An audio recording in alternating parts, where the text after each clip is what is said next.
O2 naudotojo instrukcija. Cecho darbuotojų arba darbo centrų darbuotojų darbas su O2 programa.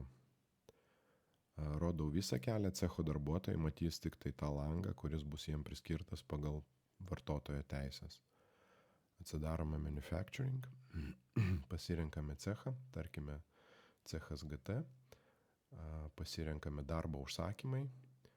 Jeigu vartotojo teisės leis matyti vartotojui tik tai šitą cechą ir tik tai jame esančius darbo užsakymus, tai čia bus pirmas ekranas, kurį matys cecho darbuotojas ir visi užsakymai, gamybos užsakymai jam yra išdėlioti eilės tvarka. Tai reiškia jisai, kadangi užsakymas šitas yra paruoštas gaminimui, jisai turėtų pradėti gaminti nuo pirmo, galima susigrupuoti nesigrupuoti, bet parodyti vaizdą tiesiog bendrų sąrašų.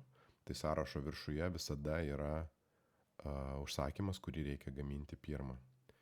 Ir darbininkas turėtų paspausti ant ikonėlės, kuri nurodo planšetę.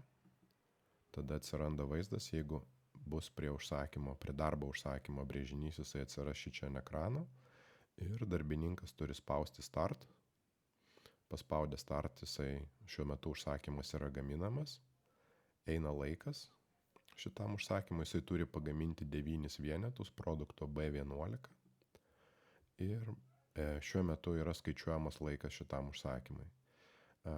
Kada jisai pabaigs gaminti tos 9 vienetus, jisai paspaus Mark as done ir šitas užsakymas bus užbaigtas gaminti.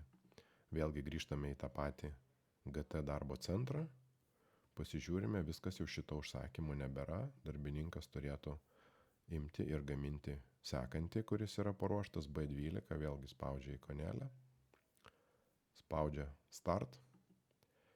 Jei darbo metu kažkas nutinka ir darbininkas negali toliau gaminti šito užsakymo, jisai spaudžia 3 brūkšniukus ir nurodo, ką daryti. Block yra sustoti, scrap šitas užsakymas yra sugadintas, add component, tai reiškia pridėti žaliavą, maintenance request, jeigu paspaus, nueis užklausimas įrangos, reiškia įranga sugedo, kažką reikia daryti su įranga ir quality alert, jeigu jis šitą paspaus, reiškia kažkokios problemos yra su kokybė, kokybės skyrius gaus pranešimą, kad šitam užsakymė yra problemos su kokybė.